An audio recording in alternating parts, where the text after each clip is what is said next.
Hi, in this video I want to show you how we can get the number of items that are in a combo boxes list of items from within our script. So let's add a combo box and we'll give it some items. I'm just going to put numbers for these items.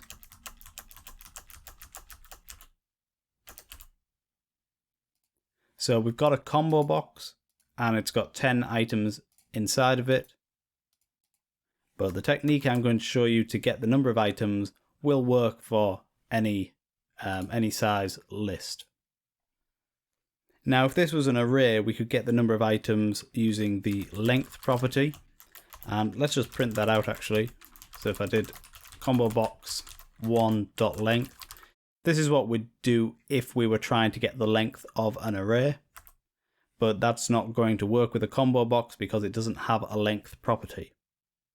So what we can do instead is we can type get and items. So we're grabbing the items property. Now if I hit compile, it's actually going to print all of the items.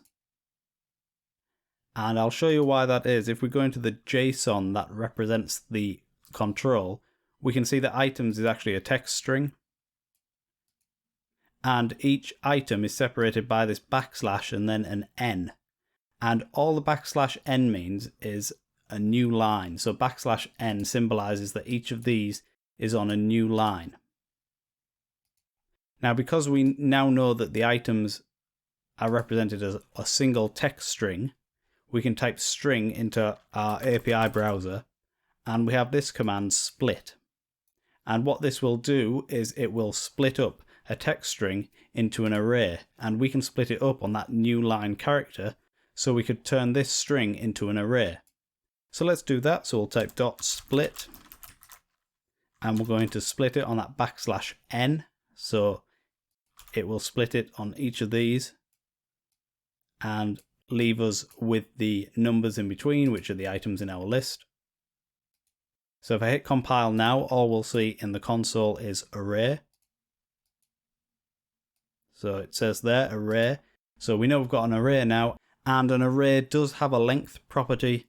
So we can just type dot length and that will now give us the length of the array that we've created, which corresponds to the number of items in the list.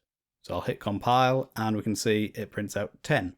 So we know there are 10 items in the list, and if we change the number of items we can add a few more. And I'll hit compile again and now it says there are 15 items. So this is a really handy way to get the number of items that are within a combo box's list of items. And of course you don't have to just print it out to the screen, you could store this in a variable. Something like that, and then do something more useful with it. So you can see there, it still says number of items is 15. Alright, I hope this quick tip is useful to you. If you're watching this on YouTube, please click the like button and the subscribe button if you'd like to see more videos like this. If you want to support me on Patreon and get access to extra stuff that I post over there and nowhere else, then check out the link in the video description. As always, thanks for watching and I'll see you next time.